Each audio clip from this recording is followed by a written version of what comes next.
बहुत सुंदर।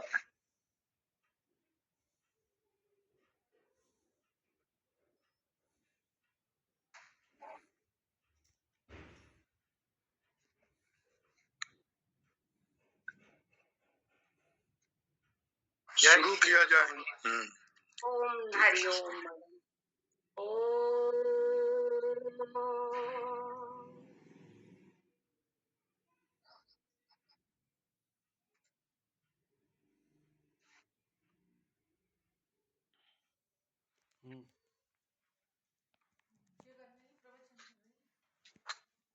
ओम सहना भवतु सहनौ भुनक्तु सह वीर्यं करवावहै तेजस्विनावधीतमस्तु मा विद्विषावहै। ओम शांति शांति शांति। गुरुर्ब्रह्मा गुरुर्विष्णु गुरुर्देवो महेश्वरः गुरुर्साक्षात् परं ब्रह्म तस्मै श्री गुरवे नमः। एक सेकेंड महाराज जी।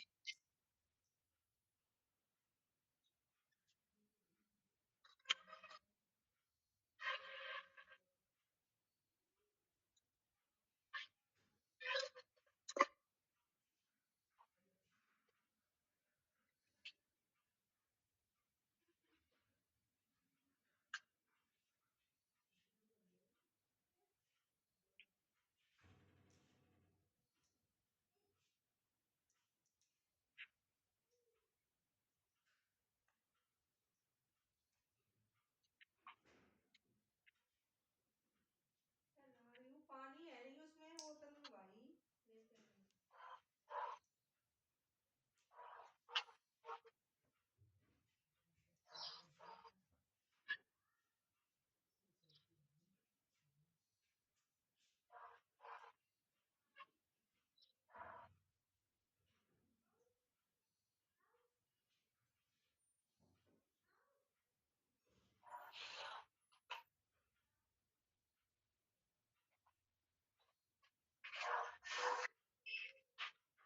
ओम हरिओम। सद्गुरुदेव भगवान की जय हो। सच्चिदानंद भगवान की जय हो। 2 बार भगवान नाम का स्मरण कर लेंगे। श्री राम जय राम जय जय राम। श्री राम जय राम जय जय राम। कृष्ण कन्हैया जय घनश्याम। श्री राम जय जय राम। ओम मंगल। आप सबसे पहले मेरे वरिष्ठ गुरुदेव, मेरे ब्रह्म विद्या प्रदाता गुरुदेव के आप सभी संत महावृंद और भक्तजन जो इस ब्रह्म विद्या के जिज्ञासु हैं, उन सभी को मेरा बहुत बहुत अभिवादन है। और बहुत ही अच्छी बात है, बहुत ही शुभ संकेत है ये, जो इस प्रकार से वेदांत के ग्रंथों का अध्ययन, स्वाध्याय, चिंतन, ये सब कुछ इस ग्रुप के माध्यम से हो रहा है। और बहुत ही मुझे प्रसन्नता है इस बात की। बहुत ही सभी का धन्यवाद है आपका। हम उस दिन जब हमने अपनी बात शुरू की थी, तो हमने आप लोगों को बताया था कि हमारा व्यावहारिक परिचय और हमारा आध्यात्मिक परिचय, हमारे भगवान शंकराचार्य जी ने भी अपने अपरोक्षानुभूति ग्रंथ में, विवेक चूड़ामणि ग्रंथ में, और भी हमारे जो हम शास्त्र निकालेंगे, उन शास्त्रों में वास्तव में इन्हीं प्रश्नों का उत्तर दिया गया है। क्या विचार? उन्हें कहा है कि इन प्रश्नों का बारंबार विचार करना चाहिए। इन प्रश्नों का उत्तर प्राप्त करना ही वास्तव में मनुष्य जीवन का लक्ष्य है। इन प्रश्नों का उत्तर अगर हमने नहीं प्राप्त किया तो समझो मनुष्य जीवन हमारा निष्फल है।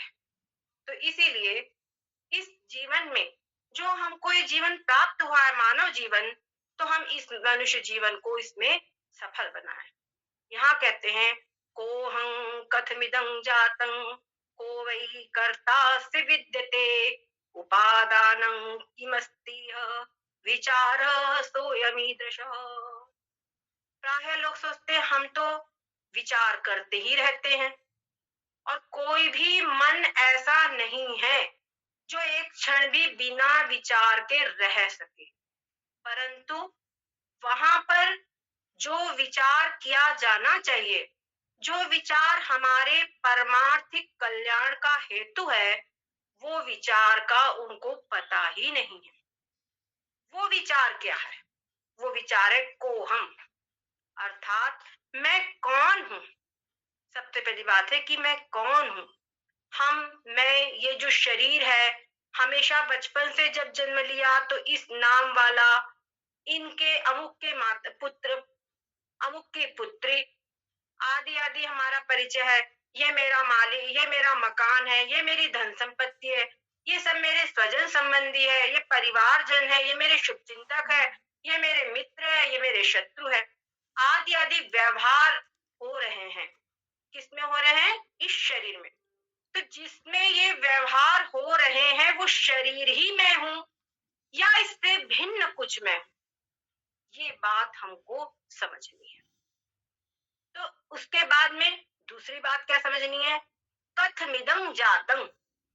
कथम इदं, इदम यानी, इदम का मतलब होता है जो नपुंसक लिंग का सर्वनाम है इदम। मतलब जो भी निर्जीव वस्तु, जो कुछ भी हमको, निर्जीव का मतलब चेतन भिन्न, जो कुछ भी है, जो कुछ चराचर जगत हमको पांचों इंद्रियों के द्वारा ग्रहण हो रहा है, जो कुछ देखने में आ रहा है, सुनने में आ रहा है, बोलने में आ रहा है, सब कुछ, वो सब कुछ इदम रूप से हम जिसको भी कह रहे हैं। तो आप देखिए, शरीर, शरीर के अंदर, शरीर से लेकर के ब्रह्मा पर्यंत सब कुछ हम इदम इदम रूप से ही तो कह रहे हैं। ये मतलब यह शरीर, ये इंद्रिय, ये मकान, सबको इदम रूप से ही कह रहे हैं, यह रूप से कह रहे हैं। तो इदम रूप से जो कुछ भी जाना जा रहा है, ये सब कुछ संसार है। ये क्या है? संसार है। ये कह रहे हैं कि जो संसार है, कथम जातम, कहां से ये उत्पन्न हुआ है, अर्थात इसको बनाने वाला कौन है? इसको बनाने वाला कोई है अथवा ये अपने आप बना है? और बनाने वाला है भी तो वो कोई जीव है या ईश्वर है? आदि आदि प्रश्नों का इसमें समावेश है। और कहते हैं, कोई कर्ता से विद्यते, कौन इसका कर्ता है। आगे कहते, उपादान की मस्ती है, इसका उपादान कारण क्या है, ये किस चीज से बना हुआ है और होना चाहिए। और हम लोगों के पास में अगर विचार है, अब देखिए कि चिड़िया भी सवेरे उठती है तो उसको ये चिंता रहती है कि कैसे मैं दाना लाऊं और अपने बच्चों का पेट भरूं, अपना पेट भरूं। और मनुष्य भी वो सोचता है सवेरे उठते से, अरे जल्दी जल्दी बच्चों का टिफिन बना है, बच्चों के लिए कमा के लाना है, चाहे ऑफिस जाकर के धन कमाना है, बच्चों का पेट भरना, बच्चों को अच्छा बना देना है, और बस यही जीवन है। तो वास्तव में उन पशु पक्षियों में और हमारे में कोई अंतर नहीं है। जो वो विचार कर रहे हैं अपने स्तर से, हम भी विचार कर रहे हैं अपने स्तर से, तो दोनों समान हो गए। तो हमको ये बात समझनी है कि हमको विचार किसका करना, वो हमको बताते हैं हमारे सत्कृत।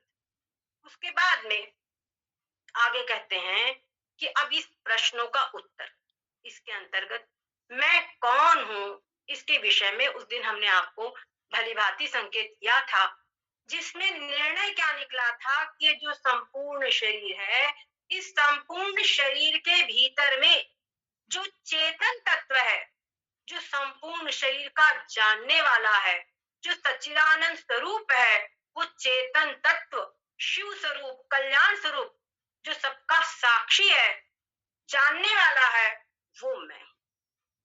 ये उस दिन हमने समझा था।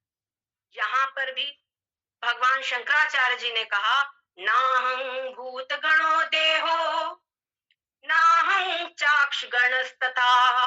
कहते न तो मैं भूतगण हूँ। भूतगण मतलब पंच महाभूतों जो है उनका जो संघात, उनका जो समूह, उनका समूह क्या है? ये स्थूल शरीर और इसके भीतर में जो सूक्ष्म शरीर है, दोनों पंच महाभूतों का समूह है। तो बोल रहे हैं कि मैं पंच महाभूतों का समूह नहीं हूँ, अर्थात न मैं स्थूल शरीर हूँ और न मैं सूक्ष्म शरीर हूँ। तो और साथ में क्या कहते हैं? अच्छा, तो कोई इंद्रियां वगैरह होंगे ना? नाहं चाक्ष गणस तथा, जो अक्ष मतलब जो नेत्रादि इंद्रियां हैं, वो इंद्रियां भी मैं नहीं हूँ। जो कर्मेंद्रियां हैं, वो कर्मेंद्रियों में से भी मैं कुछ भी नहीं। हम हर इंद्रिय को हम क्या कहते हैं? मेरा मेरा बोलते नहीं, आंख मेरी आंख, मेरी आंख बोलते हैं, मेरा हाथ बोलते हैं। तो मैं आंख से देखता हूँ, तो मैं अलग हूँ आंख से देखने। तो आंख क्या यहाँ पे करण है। तो इस प्रकार से हमको विचार करना है कि वास्तव में मैं कौन हूँ। ये शरीर हूँ मैं अथवा शरीर से भिन्न कुछ हूँ, ये हमको विचार करना है। तो शरीर से भिन्न जो चेतन आत्मा है वही मैं।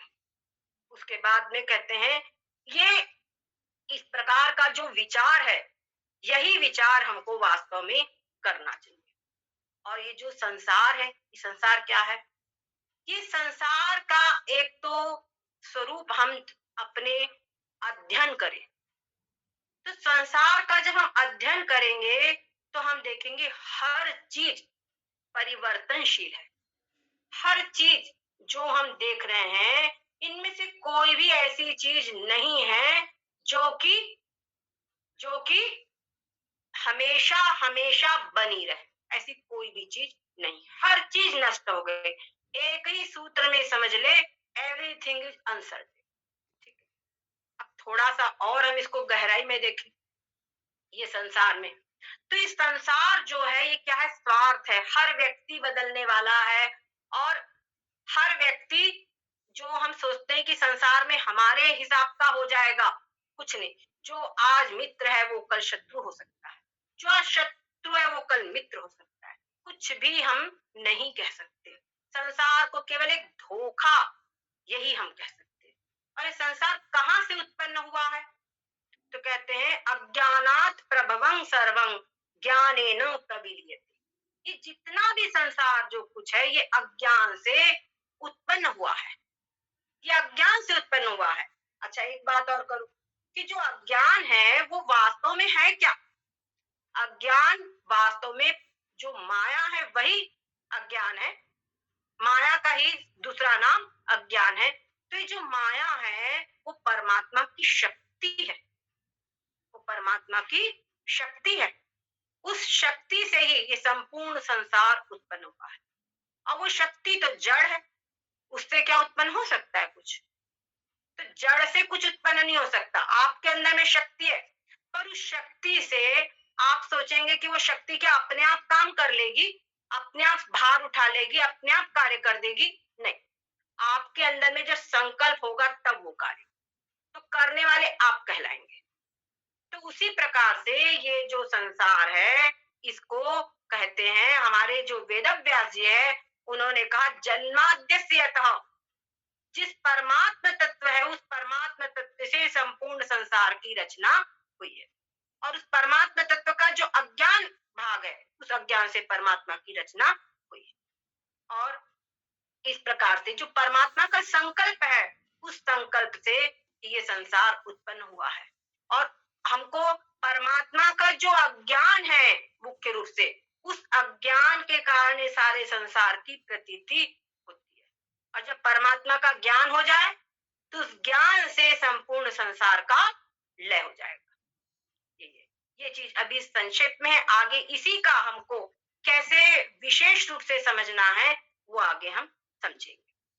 आते कहते हैं कि अच्छा, एक चीज और है, जो परमात्मा क्या है, ये हमारी एक बात चल रही थी कि परमात्मा क्या है। तो परमात्मा की हमारे वेदव्यास जी ने बड़ी सुंदर परिभाषा किया, जन्माद्यस्यत। तो जन्म आदि जिससे हुए हैं, जन्म आदि